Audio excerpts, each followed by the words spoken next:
যে দুইটা হাইস, একটা প্রাইভেট কার, আর একটা ট্রাক, একটা বাস, এরা রাস্তা পাতালা করে দিয়ে মানে জাম বাজায় আমার গরুর গাড়িতে আমাদের ডাকাতি করছে। মানে সামনে জাম বাজায় আমাদের বাইরে আইছে, বাইরে মেরে গাড়ি গুড়ি নিয়ে গেছে গা। আমাদের রাখাল আছিল, আমার হেল্পার আছিল, তাদের বাইন্দা বাইন্দা রাখছে জঙ্গলের ভিতরে। এটা করছে বাটিয়ালি, বাটিয়ালি এটা করছে। তারা 20 জন, 20 জন 25 জন লাখলাখ লোক আছিল।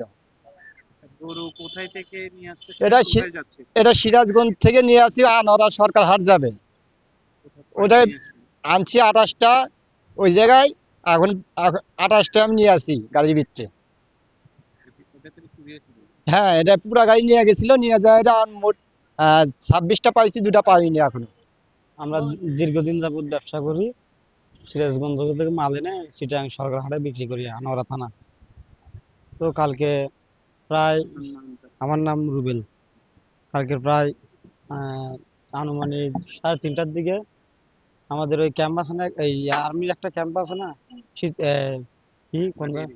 ভাটিয়ারি, এর আগে আমাদের সামনে দিয়ে 2-3টা গাড়ি ব্রেক দিয়ে দিছে, পাতারি করে দিছে। পাতারি করে দেওয়ার পরে আমাদের গাড়ির গ্লাস টেলার ভেঙে আমাদেরকে মারধর করে আমাদেরকে নিয়ে গেছে। 3 জনকে নিয়ে গেছে জঙ্গলের ভিতর। নিয়ে যে ওখানে আমাদেরকে হাত মুখ বাঁধছে, চোখ মুখ বাঁধছে, মারধর করছে। করার পরে যখন সকাল হয়েছে, একটু পরিষ্কার হয়েছে, তখন আমাদেরকে ওরা চলে গেছে। তখন আমরা আস্তে আস্তে বান্ধন গিরাগুলো খুলছি, খুলে তখন আমরা আবার লোকেশন অনুযায়ী, ওই গাড়ির ট্যাপ ছিল তো, লোকেশন অনুযায়ী গাড়ির কাছে গেছে।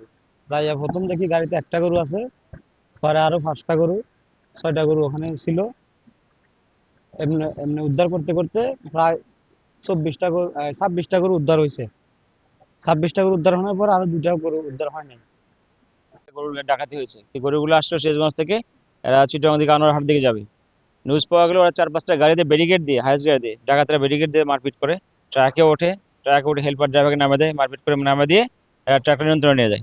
নিয়ে যাওয়ার পরে গরুগুলো বিভিন্ন জায়গায় নিয়ে যায়।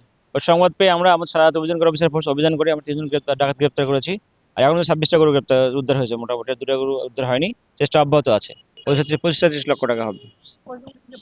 3 জনকে গ্রেপ্তার করছি আমরা। আর গরুর ব্যাপারে ব্যাপারে যারা তাকে মারপিট করেছে, তারা আঘাত করেছে ডাকাতেরা, তাদেরকে আমরা চিকিৎসা ব্যবস্থা করেছি। গরুগুলো আইনগত ব্যবস্থা প্রক্রিয়া অব্যাহত আছে।